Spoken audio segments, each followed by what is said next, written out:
नमस्कार। बजट 2025 के इस खास शो में आप सभी का स्वागत है। मैं हूं आंचल गुलाटी गुंबर।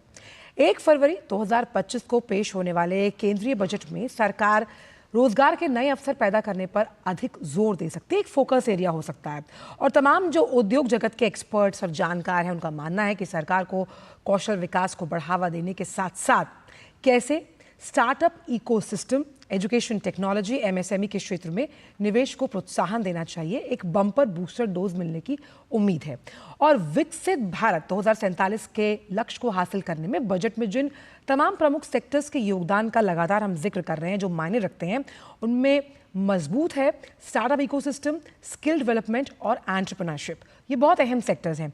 तो क्या इनकी उम्मीदें हैं और किस तरह से परफॉर्मेंस रहा है अगर हम पिछले कई सालों में देखें स्टार्टअप और पूरे एंटरप्रेन्योर सेक्टर का, इस पर हम करेंगे चर्चा। विशेष मेहमान हमारे साथ जुड़ेंगे इस खास शो में। लेकिन आगे बढ़ने से पहले और मेहमानों से आपका तारुफ कराने से पहले आइए समझते हैं कि आखिरकार हम स्टार्टअप की बात क्यों कर रहे हैं। भारत वैश्विक स्तर पर सबसे वाइब्रेंट स्टार्टअप इकोसिस्टम में से एक देश बनकर उभरा है, यानी हम तीसरे सबसे बड़े स्टार्टअप हब के रूप में अपनी जगह बना चुके हैं। 100 से ज़्यादा यूनिकॉर्न्स के साथ अगर हम देखें तो इंडियन स्टार्टअप्स नवाचार और टेक्नोलॉजी के साथ उद्यमिता के भविष्य को आकार दे रहे हैं और आने वाले बजट में विकसित भारत के लक्ष्य को हासिल करने में व्यापक रणनीति की रूपरेखा स्टार्टअप्स की भूमिका को बताएगी। देखिए हमारी खास रिपोर्ट।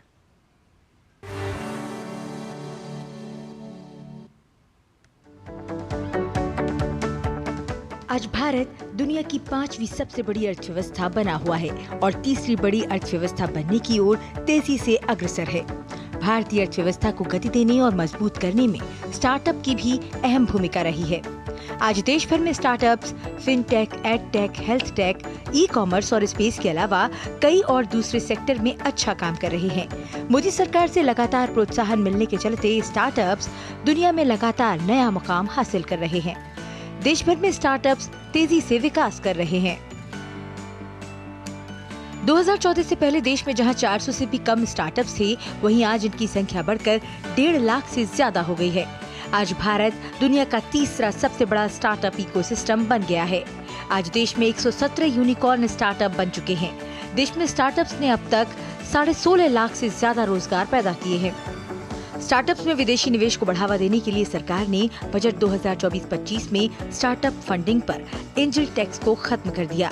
इस कदम का लक्ष्य भारतीय स्टार्टअप इकोसिस्टम को सशक्त बनाना, उद्यमशीलता की भावना को बढ़ावा देना और नवाचार का समर्थन करना था। अंतरिक्ष स्टार्टअप के लिए 1000 करोड़ रुपए का वेंचर फंड और अगले 10 वर्षों में 5 गुना वृद्धि का लक्ष्य रखा गया है। केंद्र सरकार ने भारत में स्टार्टअप के विकास को बढ़ावा देने के लिए बजट 2024-25 में मुद्रा ऋण सीमा को बढ़ाकर 20 लाख रुपए कर दिया। साथ ही अनुसंधान नेशनल रिसर्च फाउंडेशन के लिए 1 लाख करोड़ रुपए मंजूर किए गए। बजट 2025-26 के मद्देनजर भारत के स्टार्टअप इकोसिस्टम के लिए कई अपेक्षाएं हैं।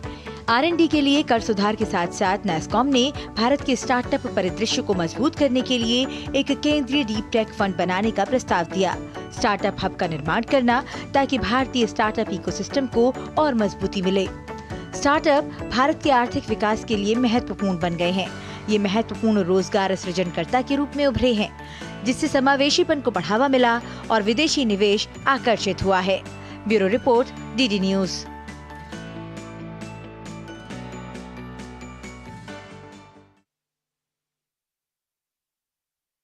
एंटरप्रेन्योर्स हैं, आने वाले बजट से उनकी क्या उम्मीदें हैं, आइए जानते हैं।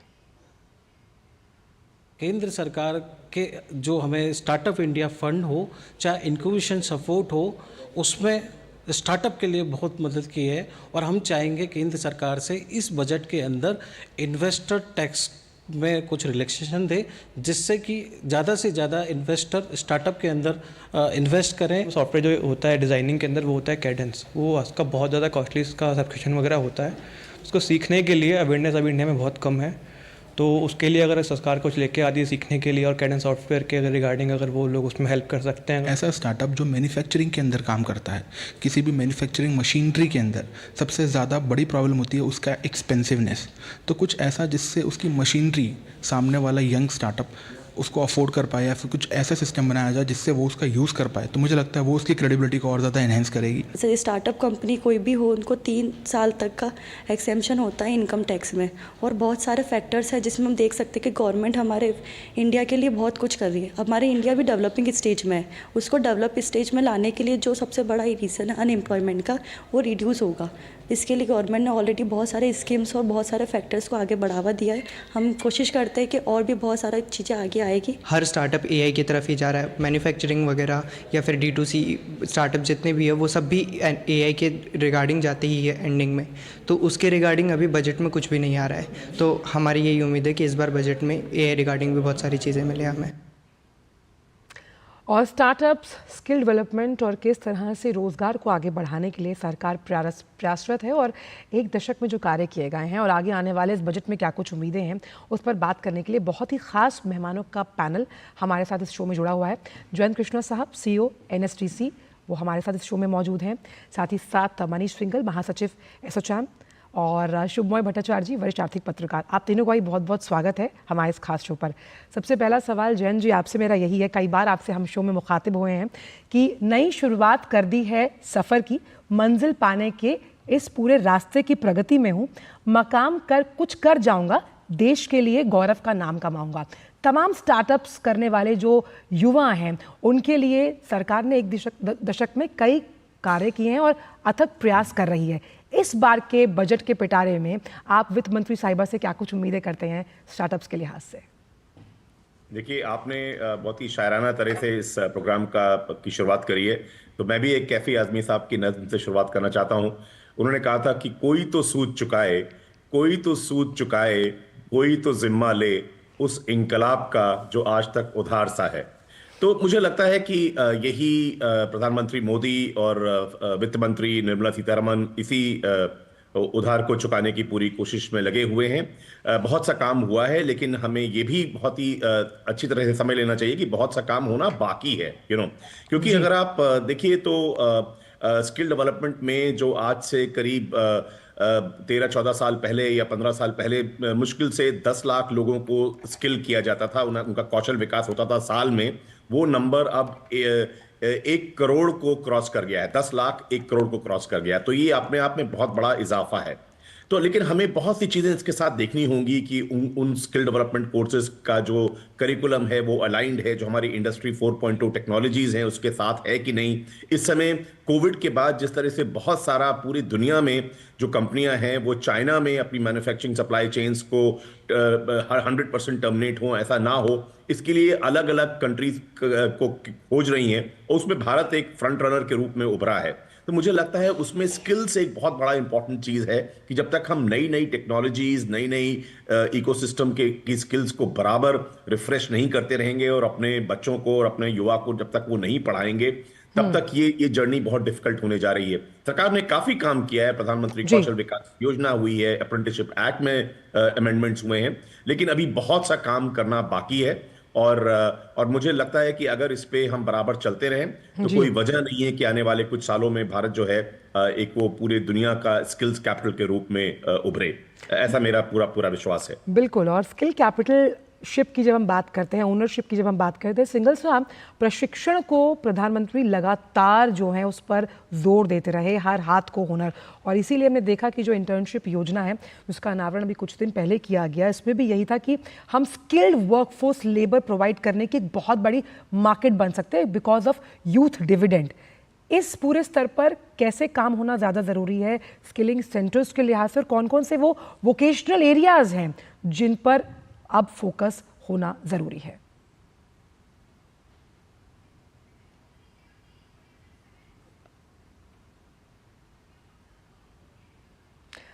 सिंगल साहब, शायद आपने अपना म्यूट बटन दबाया हुआ है, आप उसे अनम्यूट कीजिए क्योंकि आपकी आवाज़ मुझ तक नहीं पहुंच पा रही है। सॉरी जी, मैं कह रहा हूँ स्किलिंग का एक बहुत अच्छा मुद्दा है जो हमारे प्रधानमंत्री ने टेकअप किया है, बट जैसे अभी बोला गया उसमें काफ़ी कुछ करना है।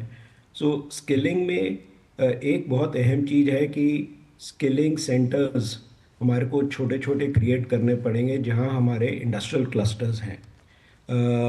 बड़ी कंपनियाँ फिर भी अपना एक स्किलिंग इकोसिस्टम बना लेती हैं, बट जो छोटी कंपनियां हैं, हमारी MSMEs हैं, वो अबाउट 250-250 मिलियन इंडियंस को एम्प्लॉय करती है। शायद एग्रीकल्चर के बाद सबसे ज़्यादा एम्प्लॉयमेंट उस सेगमेंट में है हमारी इंडस्ट्री का।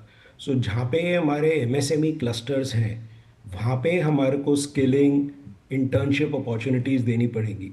एसोचैम ने एक प्रपोज़ल दिया है जिसको हम एमएसएमई यूनिवर्सिटीज़ कहते हैं। उसका आइडिया यही है कि skilling training capacity building centres MSME clusters के पास आए। उससे एमएसएमईज को भी बेनिफिट मिलेगा कि उनको स्किल्ड मैन पावर जो है, रिसोर्सेज जो हैं, जिसका आपने अभी सही बोला कि हमारे पास ये ह्यूमन कैपिटल एक बहुत बड़ा एडवांटेज है, उसको हम कैपिटलाइज कर सकते हैं। शुभमोय, साफ तौर पर अगर देखा जाए तो जो स्किल्ड वर्कफोर्स की हम बात कर रहे हैं, हम स्टार्टअप्स को मजबूत करने की बात कर रहे हैं, उसमें सबसे इम्पॉर्टेंट पार्ट यहाँ पर ये है कि कैसे इसको इकोसिस्टम में लाकर हम चरणबद्ध तरीके से करें, और उसलिए तमाम मिनिस्ट्रीज़ को एक साथ एक प्लेटफॉर्म पर लाया गया। आपके लिहाज से इस बार के बजट में जैसे हमने देखा कि पिछली बार नया प्रावधान ये था कि महिलाओं का जो वर्किंग छात्रावास है उनको बढ़ाया जाएगा, साथ ही साथ जो एम्प्लॉयर्स है, फर्स्ट टाइम एम्प्लॉयर्स अगर हायर करते हैं उनको अलग से इंसेंटिवाइज किया जाएगा। इस तरह की स्ट्राइकिंग क्या अनाउंसमेंट्स हो सकती हैं?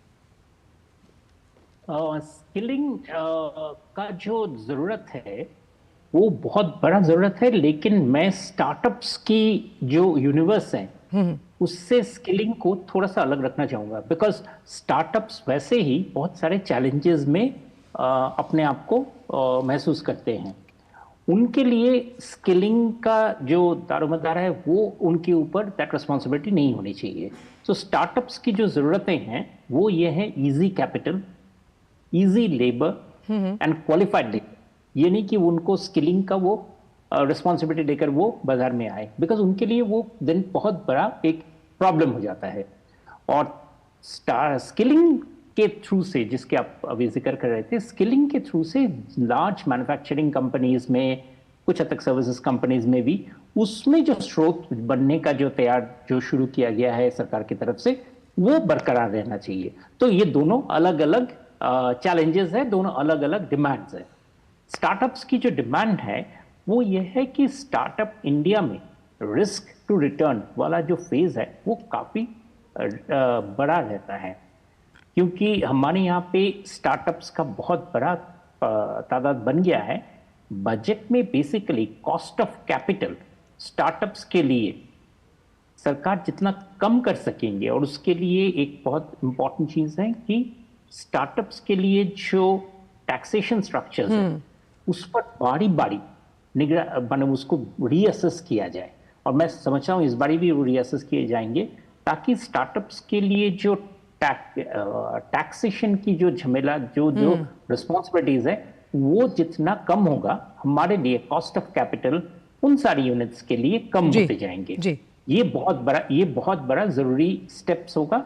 और ये हर बजट में, और खासकर इस बार के बजट में, क्योंकि ये गवर्नमेंट का post election first major budget है, तो उसमें ये स्टेप्स दिए जाएंगे, तो वो अगले 5 साल के लिए उनके लिए स्टेबिलिटी ला सकता है, उनको कॉन्फिडेंस देगा कि हाँ, यही प्लेटफॉर्म हमारे लिए तैयार रहेगा, हम इस प्लेटफॉर्म पे काम कर सकते हैं। आपने बहुत अहम बात की शुभमोय, और कृष्णा साहब इस पर और रोशनी डाल पाएंगे। जिस तरह से पिछले बजट में हमने देखा कृष्णा साहब की एंजल टैक्स को ख़त्म करने का प्रावधान था, यानी कि टैक्स रिजीम को सिंप्लीफाई करने की ज़रूरत है, क्योंकि हम स्टार्टअप्स को पब्लिक प्राइवेट पार्टनरशिप और वेंचर फंडिंग के साथ आगे लेकर जा रहे हैं। इस बार का टैक्स सिंप्लीफिकेशन किस लिहाज से हो सकता है स्टार्टअप्स को और मजबूत करने में? देखिए, स्टार्टअप्स के क्षेत्र में भारत में, पूरी दुनिया में तीसरा सबसे अच्छा इकोसिस्टम स्टार्टअप्स का भारत में है इस समय। मुझे लगता है कि यूएस और चाइना के बाद सबसे अच्छा इकोसिस्टम जो स्टार्टअप्स के लिए है वो हमारे पास है। और हमारे पास फंडिंग ऑप्शंस हैं, वेंचर कैपिटल है, एंजल इन्वेस्टिंग है, कई तरह की चीज़ें हैं। और ज़्यादा से ज़्यादा स्टार्टअप जो हैं आजकल वो टेक्नोलॉजी रिलेटेड और इंटेलेक्चुअल प्रॉपर्टी रिलेटेड एरियाज में आ रहे हैं। उसमें से बहुत से आर्टिफिशियल इंटेलिजेंस में आ रहे हैं, और उनको प्रोत्साहन देने की ज़रूरत है। उसकी वजह यह है कि ये स्टार्टअप जो हैं ये फर्स्ट जनरेशन एंटरप्रेन्योर्स हैं। ये ऐसे लोग हैं जिनकी फैमिली में कभी पहले बिजनेस या इंडस्ट्री नहीं लगाई गई, तो ये इस क्षेत्र में आए हैं, इन्होंने ये एम्प्लॉयमेंट क्रिएट कर रहे हैं। तो मुझे लगता है कि ये जो उनको जो इनकम टैक्स का जो हॉलिडे 3 साल का दिया गया है, अगर ये वित्त मंत्री उसको थोड़ा और बढ़ा दें 3 साल, या जब भी वो प्रॉफिट या 5 साल तक अगर कर दें, तो मुझे लगता है उनके लिए काफी अच्छा चीज होगी। और इस तरह की बहुत सी चीजें हैं। और ईज ऑफ डूइंग बिजनेस जो है, इसकी बार बार बात आती है, चाहे वो स्टार्टअप्स हो, चाहे एंटरप्रेन्योर्स इन जनरल हो, उसमें काफी इंप्रूवमेंट हुआ है इंडिया में। ऐसा नहीं है, जो 100 से ऊपर रैंक हुआ करती थी वो 63 रैंक हो गई है, और अब शायद वर्ल्ड बैंक ने उसका फर्दर सर्वे करना बंद कर दिया है। लेकिन भारत को इंटरनल एक मापदंड उसके लिए स्टैब्लिश करना पड़ेगा। और ये अगर भारत 5वीं सबसे बड़ी अर्थव्यवस्था के रूप में पूरी दुनिया में उभरा है, तो कोई वजह नहीं है कि हम ईज ऑफ डूइंग बिजनेस में भी अगर टॉप 5 में नहीं तो टॉप 10 कंट्रीज में पूरी दुनिया में हो। वो बहुत जरूरी है। देखिए, जहां पे टेक्नोलॉजी का यूसेज हुआ है, ऑनलाइन अप्रूवल्स की बात हुई है, उसमें इंप्रूवमेंट हुआ है। लेकिन सरकार को यह भी ध्यान देना पड़ेगा, और सिर्फ केंद्र सरकार को नहीं, केंद्र से ज्यादा मुझे लगता है राज्य सरकारों को, क्योंकि जो एंटरप्रेन्योर और स्टार्टअप्स का जो ज्यादातर इंटरफेस होता है वो स्टेट गवर्नमेंट से, राज्य सरकारों से ज्यादा होता है। तो वहां पर जो ह्यूमन इंटरफेस होता है उसमें काफी इजाफा, काफी इंप्रूवमेंट होने की बहुत गुंजाइश अभी बाकी है, और वो होना है। पहले से चीजें बेहतर हुई हैं, लेकिन अभी बहुत मंजिल बहुत आगे दूर है। क्योंकि अगर आप देखिए, भारत को अगर विकसित इस मुल्क को अगर एक विकसित भारत के रूप में हमें देखना है, जो प्रधानमंत्री का एस्पिरेशन है 2047 तक, जब भारत आजाद भारत 100 साल पूरे कर चुका होगा, तो उसके लिए बहुत जरूरी है कि हमारी अर्थव्यवस्था जो है वो बराबर 7.5 से 8% पर एनम के रेट में ग्रो करेगी। तभी हमारी जो पर कैपिटा इनकम है, जो जीडीपी पर कैपिटा है, जो करीब $2,700 है प्रति व्यक्ति प्रति साल, वो उसमें 10 गुने से ज्यादा इंप्रूवमेंट होने की जरूरत है। तभी हम जो ह्यूमन डेवलपमेंट इंडेक्स है वो उस लेवल पे पहुंचेगा, और पर कैपिटा इनकम जो है वो डेवलप्ड नेशंस के कैटेगरी में पहुंचेगी। तो ये मुझे लगता है ग्रोथ का जो एक ऑब्सेशन है वो बहुत जरूरी है। जैसे 1991 में जब आर्थिक सुधार हुए थे, डॉक्टर मनमोहन सिंह जब फाइनेंस मिनिस्टर थे, उन्होंने एक विक्टर ह्यूगो को कोट करके कहा था कि वो एक आइडिया जिसका समय आ गया है उसे कोई नहीं रोक सकता, उसको आना ही है।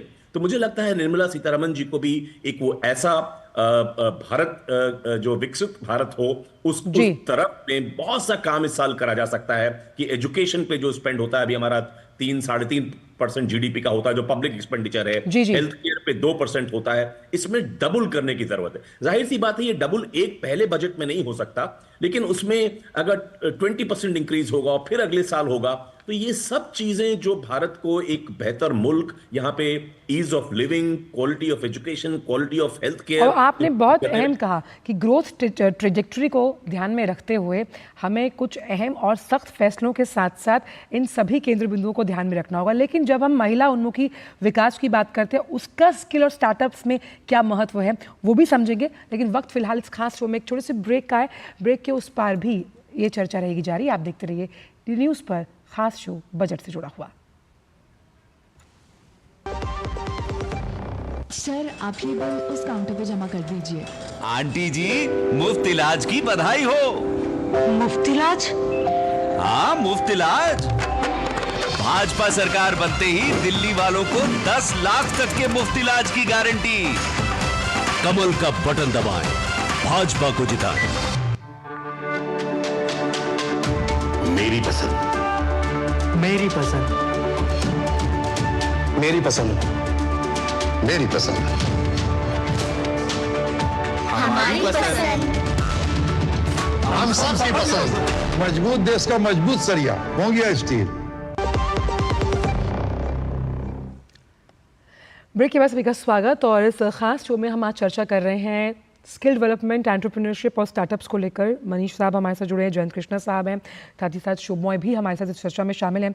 सिंगल साहब, जब हम वुमेन लेड डेवलपमेंट की बात करते हैं और जिस ज्ञान स्तंभ के फोकस पर पिछले बार का बजट आधारित था, जिसमें हम महिलाओं की भूमिका को नकार नहीं सकते, स्किल के क्षेत्र में और स्टार्टअप के क्षेत्र में कैसे इसे और बेहतरी प्रदान की जा सकती है, ताकि जिस डेवलपमेंट की बात हम कर रहे हैं वर्क प्लेस पर बैलेंस बनाने के साथ साथ उसे हम आगे लेकर जा पाएं। देखिए, महिलाएं जो हैं वो आज के दिन में आप कोई चीज ले लीजिए, आप यूपीएससी के सिलेक्शंस ले लीजिए, आप आईआईटी के एंट्रेंस एग्जाम्स ले लीजिए, आप मेडिकल एंट्रेंसेस ले लीजिए, आप जो आईसीएसई बोर्ड के रिजल्ट्स ले लीजिए, सीबीएसई के रिजल्ट्स ले लीजिए, स्टेट बोर्ड्स के रिजल्ट्स ले लीजिए, उसकी मेरिट लिस्ट देखिए, उसमें लड़कियां किस तरह से लड़कों को पीछे छोड़ के आगे बढ़ रही हैं। तो एक तरफ तो हम ये चीज देखते हैं, दूसरी चीज ये भी देखते हैं कि अगर आप जो कुछ नए टेक्नोलॉजी के एरियाज हैं, जो नए जनरेशन के हैं, जैसे बीएफएसआई सेक्टर है या आईटी एनेबल्ड सर्विसेज हैं, इसमें यकीन मानिए करीब क्लोज टू 35 to 40% प्रतिशत लोग, जो 40% जो भर्तियां हो रही हैं वो महिलाओं की है। इसमें कायदे से 50% होना चाहिए, लेकिन हम बढ़ रहे हैं, हम 20% से करीब करीब डबल होके आगे आए हैं। लेकिन जरूरत यह है कि हमें, ये कोई शायद बजट का डायरेक्ट इशू नहीं है, लेकिन ये कंपनियों को एक ऐसा और एम्प्लॉयर्स को एक ऐसा इकोसिस्टम क्रिएट करना पड़ेगा कि जहां पे महिलाएं आगे रहें और टॉप तक रीच करें। जी जी। आप मत से कितने, आप भारत में जितने सीईओज जो हैं, कितनी सारी सीईओज हैं और रह चुकी हैं और अभी भी हैं जो महिलाएं हैं, ये अमेरिका में इतने नहीं मिलते, यूके में इतने नहीं मिलते, क्योंकि कहीं पे एक वो ग्लास सीलिंग आ जाती है जिसके बियॉन्ड महिला नहीं बढ़ पाती हैं। तो भारत में कुछ बेटरमेंट है, लेकिन अभी भी वर्क प्लेस पे जो एक्सप्लॉयटेशन है, अभी कुछ चीजें अच्छी अभी इस ग्लास सीलिंग को तोड़ने के लिए बड़े हथौड़े की जरूरत है और हम लगातार कोशिश यही कर रहे हैं कृष्णा साहब। सिंघल जी, क्योंकि यहाँ हम पब्लिक प्राइवेट पार्टनरशिप की भी बात कर रहे हैं, वेंचर कैपिटल का जिक्र कृष्णा साहब ने भी किया, तो मनीष जी सवाल यहाँ है कि पब्लिक प्राइवेट पार्टनरशिप को स्टार्टअप्स में कौन से ऐसे वो अनएक्सप्लोर्ड सेक्टर्स है जिनका जिक्र प्रधानमंत्री कर चुके हैं, जैसे हम आर्टिफिशियल इंटेलिजेंस को इसमें लाने की बात कर रहे हैं, चिप इंडस्ट्री है, हम ड्रोन्स की बात कर रहे हैं, जहां ज्यादा प्रभाव हो सकता है जीडीपी के इंक्रीमेंट के लिहाज से। सिंगल अगर हमें विमेन लेड डेवलपमेंट की बात करनी है, विमेन एंटरप्रेन्योरशिप की बात करनी है, अगर आज भी देखा जाए तो विमेन एम्प्लॉयमेंट सबसे ज़्यादा सेक्टर्स में है जहां एक्चुअली उनकी स्किल्स है। एक तरफ आपका थोड़ा बहुत एग्रीकल्चर है और दूसरी तरफ इलेक्ट्रॉनिक सेक्टर है। इलेक्ट्रॉनिक सेक्टर में उनका डिप्लॉयमेंट बहुत ज़्यादा है। इवन जैसे अभी बोला गया, स्टार्टअप्स इकोसिस्टम में भी lot of women are there. तो सरकार को इस एरिया के ऊपर ध्यान रख के उनको स्पेशलाइज्ड फाइनेंस, उनको अपस्किलिंग उनकी, और ताकि उनका बिजनेस की भी ग्रोथ हो और उनके अपने स्किल्स की भी ग्रोथ हो। तो जो अभी आप बात कर रहे थे कि ग्लास सीलिंग के ऊपर हथौड़ा मारना है, वो तभी होगा, उनको हमारे को ऊपर लाना पड़ेगा। एंड हमने ये देख लिया है कि capability wise probably women are performing as good if not better than their male counterparts. So that is something which we have to bring balance on. Even in terms of finance, today while a lot of women are having their own startups, they're having their own MSMEs, the disbursement of funding to women-led enterprises is relatively lower. जी शुभमय, जब हम इस पूरे तंत्र को समझने की कोशिश कर रहे हैं, इसमें एम्प्लॉयर्स की भूमिका बहुत अहम हो जाती है। ऐसे में एम्प्लॉयर्स के लिए, क्योंकि जैसे प्रोत्साहन स्कीम की बात लास्ट बजट में की गई, एम्प्लॉयर्स को कैसे इंसेंटिवाइज किया जा सकता है ताकि वो नए स्किल्ड वर्कफोर्स लेबर को ऑन बोर्ड लेकर आएँ और उनके साथ एक नया ऐसा संगठित क्षेत्र जो है वो बनाया जाए जो कि एक अलग पैरेलल ड्रॉ करता है अन्य सेक्टर्स के लिहाज से। देखिए, इस साल ग्लोबली थोड़ा सा मंदी का हालत है एंड इसमें भारत को अपॉर्चुनिटी है कि उस मंदी में एक ब्राइट स्पॉट के रूप में उभरने का। जैसे अगर हम वीसी फंडिंग की बात अगर करें तो वीसी फंडिंग जैसे चाइना में वो 2024 में करीब 21 ऑलमोस्ट 22% का श्रिंकेज हुआ है, वेरएज इंडिया में सेम पीरियड में वो करीब 14% इंक्रीज हुआ है टू 16.77 बिलियन ऑलमोस्ट, जहाँ पे चाइना में करीब वो श्रिंक करके 35 बिलियन पे आ गया है। तो डेफिनेटली अगर हम इन ट्रेंड्स को अगर देखें तो ये पता चलता है कि भारत में ये जो एक अपॉर्चुनिटी है अभी इस वक्त नए आइडियाज़ लाने का, नया जैसे मैंने कहा कॉस्ट ऑफ कैपिटल को आसान रखने का, ये दोनों बहुत बड़ी चीज़ें हैं और I am sure finance minister इसकी तरफ काफ़ी ध्यान दे रहे होंगे, उनके बजट टीम में इस पर ध्यान दे रहे होंगे कि इस चीज़ पे सबसे ज़्यादा इंटरेस्ट दिया जाए। दूसरी तरफ है ईज ऑफ डूइंग बिजनेस। प्रधानमंत्री जी का चारों मूल मंत्र में एक चीज बहुत इंपॉर्टेंट है कि ईज ऑफ डूइंग बिजनेस, क्योंकि जब ईज ऑफ डूइंग बिजनेस बनता है वो सबसे पहले स्मॉल इंडस्ट्री को, स्टार्टअप्स को, एम्प्लॉयज को ज्यादा फायदा देता है, उनको प्रोत्साहन देता है कि वो अपना काम का दायरा बढ़ाए। तो ये दोनों चीजें मैं मानता हूं इस बारी के बजट में भी आप बहुत इंटरेस्टिंग चीजें देख पाएंगे जो इन चीजों को मद्देनजर रखते हुए काफी स्टेप्स लिए जाएंगे। जी बिल्कुल, केंद्र सरकार 3.0 का पहला पूर्णकालिक बजट होगा और साफ तौर पर कई ऐसे फोकस एरियाज हो सकते हैं जिसकी हम कल्पना नहीं कर सकते। बहुत बहुत शुक्रिया इन विशिष्ट मेहमानों का, इस पैनल का अपने विचार इस मंच से साझा करने के लिए आप सभी गणमान्यों का बहुत बहुत शुक्रिया। तो बात रही स्किल डेवलपमेंट, स्टार्टअप्स और साथ ही साथ जब हम कहते हैं कि एंटरप्रेन्योरशिप, और ये तीन ऐसे सेक्टर्स हैं जब हम उन तमाम स्तंभों की बात करते हैं जिस पे भारतीय अर्थव्यवस्था को मजबूती मिलेगी, उनमें से इनका योगदान उल्लेखनीय है। फिलहाल इस खास पेशकश में इतना ही। कल आपसे फिर मुलाकात होगी बजट के कुछ और प्रमुख सेक्टर्स के साथ। दीजिए इजाजत, नमस्कार।